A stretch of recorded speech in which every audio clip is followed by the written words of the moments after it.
Se você quer saber como analisar um plano inclinado com atrito, então essa aula foi feita especialmente para você. Eu me chamo Thiago e bem-vindos à aula do Bruce.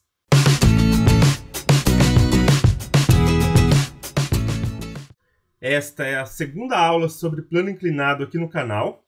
Na primeira aula, falamos sobre o plano inclinado sem atrito.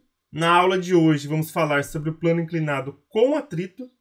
E na terceira aula, iremos fazer exercícios. Mas vamos lá.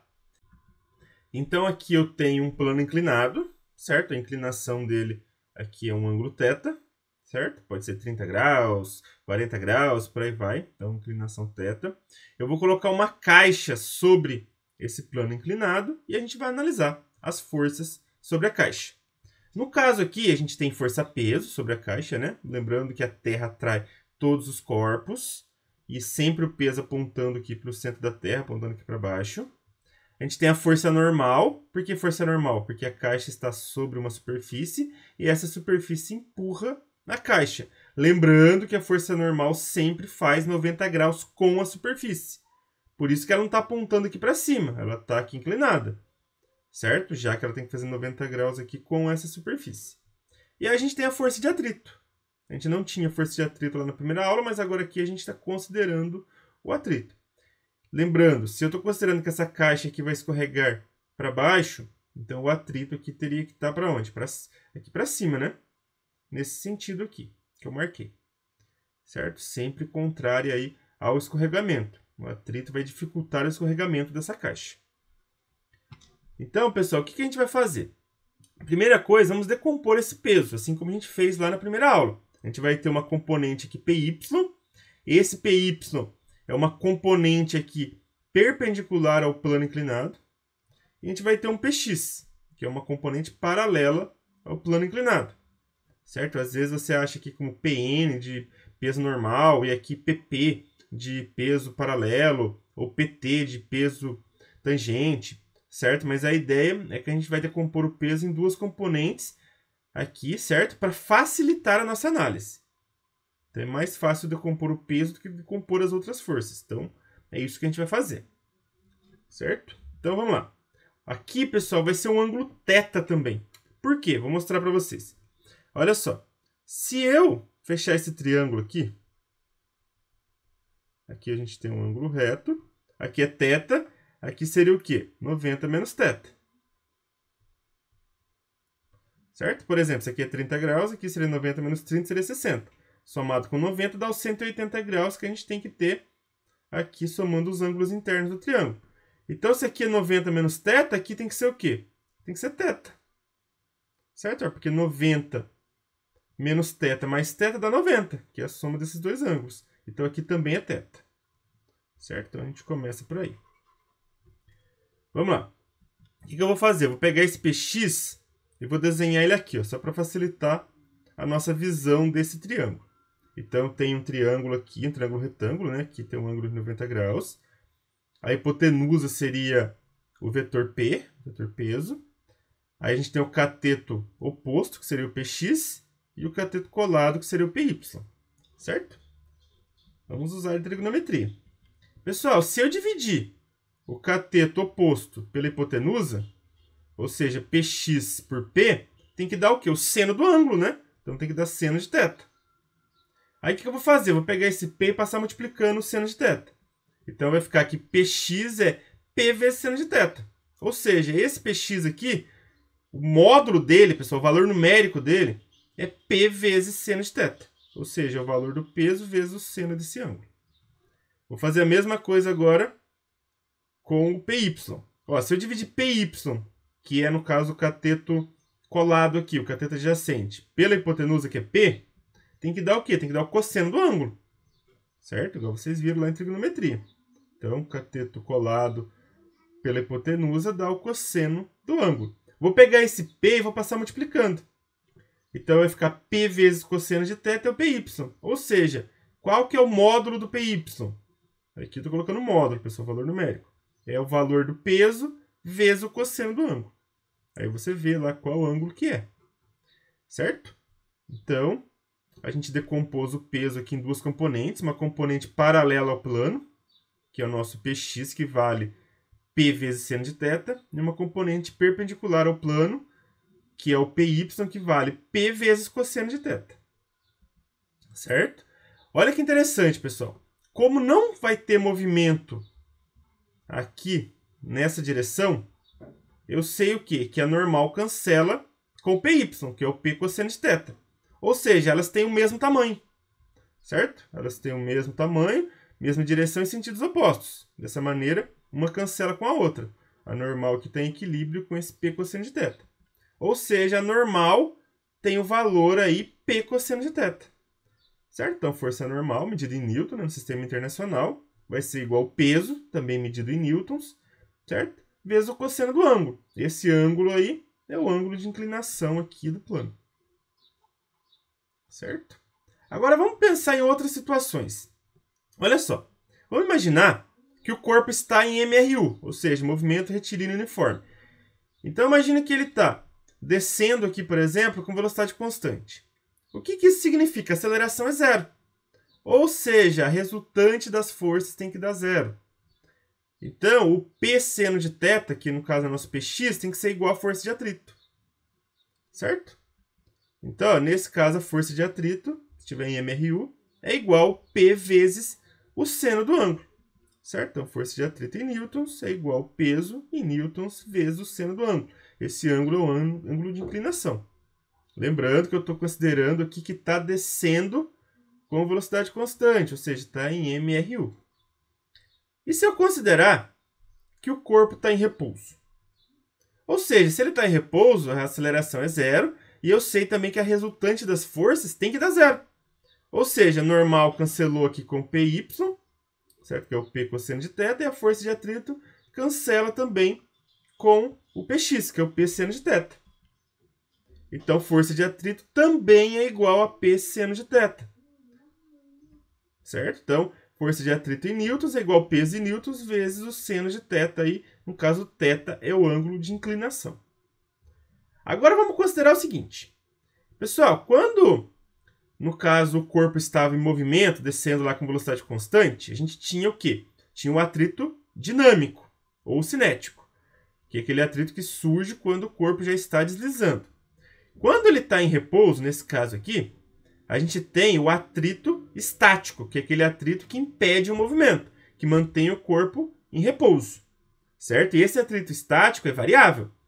Certo? Ele varia de 0 a um valor máximo. Agora vamos pensar o seguinte, que esse atrito estático está no seu valor máximo. Ou seja, o corpo está na iminência de escorregamento, na iminência de movimento. Está prestes a se movimentar. Então, a gente tem o quê? A gente tem o valor máximo da força de atrito estático, certo? Então, eu sei que a força de atrito vai ser igual, no caso aqui, o Px, né, que é P seno de θ, certo? Eu sei que a força de atrito, no caso, o valor máximo da força de atrito estático, é a força de atrito igual ao coeficiente de atrito estático vezes a normal. Certo? Se eu pegar o coeficiente de atrito estático e multiplicar pela normal, eu tenho o valor máximo aqui dessa força de atrito. E é essa situação que a gente está analisando. Então, o que eu vou fazer? Ó, no lugar de força de atrito, eu coloquei coeficiente de atrito vezes normal. Certo? Eu peguei aqui coeficiente de atrito vezes normal e coloquei aqui no lugar. Substituir. Agora, o que eu vou fazer? Eu tenho também uma relação da normal. Certo? Ó, eu sei que normal, como eu coloquei aqui, é o P vezes o cosseno de θ. Já que a normal ela vai anular aqui com o Py, que tem um valor numérico aí de P vezes cosseno de θ. Então, eu vou pegar esse P vezes cosseno de θ e vou colocar no lugar da normal. Certo? Então, olha só, vai ficar coeficiente de atrito aqui no lugar da normal, eu coloquei P vezes cosseno de θ. E aqui igual a P vezes seno de θ. Pessoal, não tem P dos dois lados multiplicando? O que eu posso fazer? Posso cortar, né? Então, eu corto P e corto P. O que eu vou fazer? Eu vou pegar esse cosseno de θ e passar dividindo, para eu isolar o coeficiente de atrito estático. Então, eu vou fazer aqui, ó, seno de θ dividido por cosseno de θ é igual ao coeficiente de atrito estático. Olha só, seno de θ por cosseno de θ, a gente sabe o que é. Vocês viram lá em trigonometria. É o que? É tangente de θ.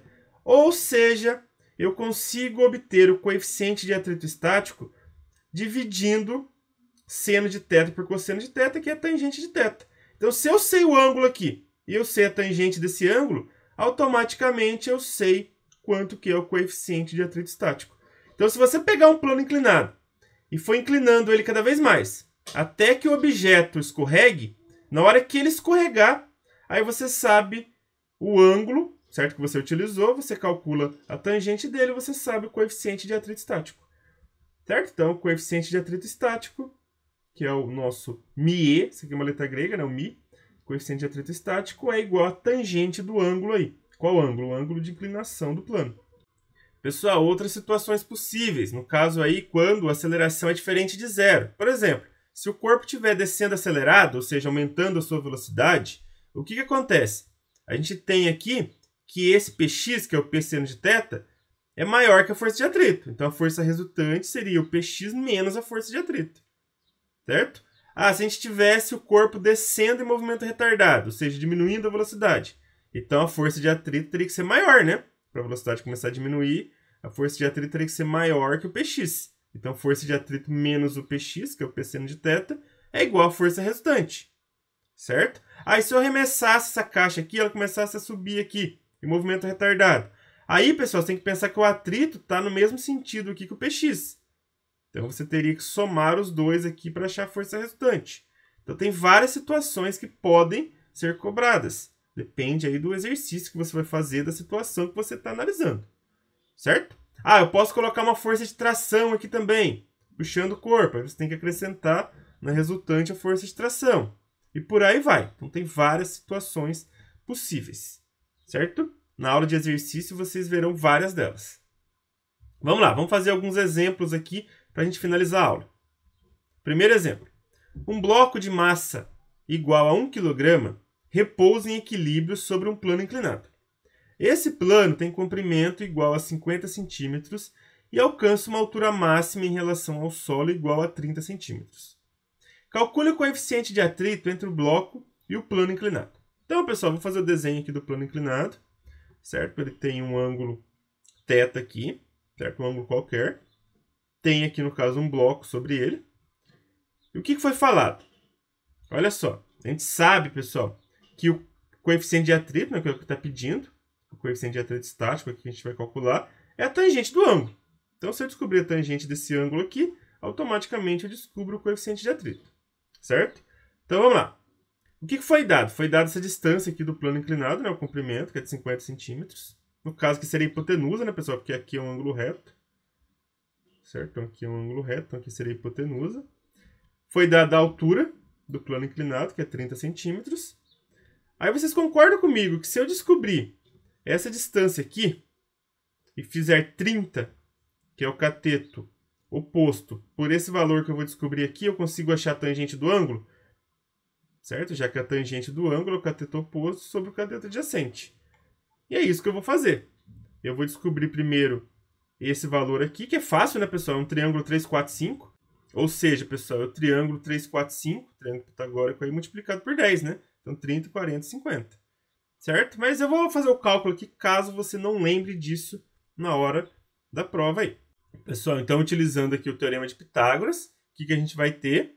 A gente tem que a hipotenusa ao quadrado é igual a um cateto ao quadrado mais o outro ao quadrado. Vou falar que esse cateto aqui chama x. Então, ó, 50 ao quadrado, que é a hipotenusa, igual a 30 ao quadrado, que é um cateto, mais x ao quadrado, que vai ser o cateto que eu quero descobrir. Certo? 50 ao quadrado, aqui no caso, é 2.500, certo? 30 ao quadrado, 900. Aí, o que eu vou fazer? Vou pegar esse 900 aqui e passar do outro lado subtraindo. Então, fica 2.500 menos 900 é igual a x ao quadrado. 2.500 menos 900 dá 1.600. Mas eu preciso tirar a raiz, né? Porque eu não quero x ao quadrado, eu quero x. Então, tirando a raiz aí dos dois lados, a raiz de x ao quadrado é x, né? E a raiz de 1.600 é 40. No caso, é 40 centímetros. Então, essa distância aqui, pessoal, mede 40 centímetros. Então, quer dizer que se eu dividir o cateto oposto pelo cateto adjacente, eu tenho a tangente do ângulo, que vai me dar o coeficiente de atrito estático. Certo? É o coeficiente de atrito aqui que ele está pedindo. Certo? Por que é o estático, né, pessoal? Está em repouso, né? E eu estou considerando que aqui está prestes a se movimentar, certo? Está em repouso, mas está no limite ali. Então, olha só, eu sei que o coeficiente de atrito vai ser igual a tangente do ângulo. A gente acabou de provar isso no slide anterior, certo? Então, vamos lá. Se eu dividir, então, 30 por 40, certo? Ó, pode cortar o 0 com 0 aqui, 3 por 4, né, pessoal? Fica 0,75. Ou seja, o coeficiente de atrito aqui, no caso, vai ser 0,75. Lembrando que coeficiente de atrito não tem unidade de medida, né? É uma grandeza adimensional. Certo, pessoal? Então, o que a gente fez? A gente descobriu esse lado aqui. Aí a gente dividiu a altura aqui por essa distância 40 e obteve a tangente do ângulo. Certo? Mas como que a gente descobriu 40? Fazendo Pitágoras. Mas, pessoal, de novo, isso aqui é um triângulo 3, 4, 5. Multiplicado por 10 cada valor, né? Então, 30, 40, 50. Certo? Então, a gente obteve aqui o coeficiente de atrito. Vamos para o último exemplo. Um bloco se apoia sobre um plano inclinado conforme representado no esquema. Então, tem um bloco sobre um plano inclinado de 30 graus. E aqui foi dado que o seno de 30 é 0,5. Se o bloco tem peso de 700 newtons, a menor força de atrito capaz de manter o bloco em equilíbrio sobre o plano é... Pessoal, eu preciso descobrir a menor força de atrito para, no caso, esse bloco permanecer em repouso. Certo? Então, vamos lá. Primeiro, vamos achar as forças sobre o bloco. A gente sabe que tem peso, e o peso eu posso decompor em duas componentes, né? Um Px e Py. No caso, o Py aqui perpendicular ao plano inclinado, e o Px paralelo a ele. Lembrando, de novo, tinha o peso, eu decompus o peso em duas partes aqui, em duas componentes, certo? Mas a força original é o peso. Aí, o que a gente tem aqui? A gente tem força normal, né? Já que o plano empurra o bloco, fazendo 90 graus com o plano. E a gente tem a força de atrito aqui contrário, no caso aqui, ao possível escorregamento. Se o bloco for escorregar, escorregaria nesse sentido, né? Então, força de atrito tem que ser o contrário aqui. Então, vamos lá, pessoal. Eu sei que o Px, como a gente já viu aí, ele tem um módulo igual ao peso vezes o seno do ângulo, certo? Então, o módulo do Px é o peso vezes o seno do ângulo, o seno de 30 graus. E o Py... O módulo dele é o peso vezes o cosseno de 30 graus, certo? Então, se ele está em repouso, a normal é igual aqui ao Py, que é P vezes cosseno de 30. Então, a normal tem esse valor. E a força de atrito tem que ter o valor de P vezes o seno de 30 graus. Ou seja, a menor força de atrito para manter o bloco aqui em equilíbrio, em repouso, é quando ele tem esse valor, P vezes seno de 30. Porque aí, um anula com o outro e o bloco permanece em repouso. Então, pessoal, a força de atrito é P vezes o seno do ângulo. O P é 700 newtons, que foi dado, e o ângulo aqui é 30 graus. Certo? O seno de 30 foi dado, 0,5. Então, vai ser 700 vezes 0,5, que é o seno de 30. Que vai dar o quê? Metade do número, né, pessoal? Metade desse valor. Quando você multiplica o número por meio, dá metade dele. Então, 700 vezes meio dá 350 newtons, que é a resposta A. Então, essa é a menor força de atrito aí, para manter o bloco em repouso. Se fosse uma força de atrito menor, o bloco já começava a se movimentar, a descer aqui o plano inclinado. Certinho, pessoal? Essa foi a aula de hoje. Se você gostou, dê um joinha. E não se esqueça, toda semana tem novas videoaulas aqui no canal. Um grande abraço a todos e até a próxima!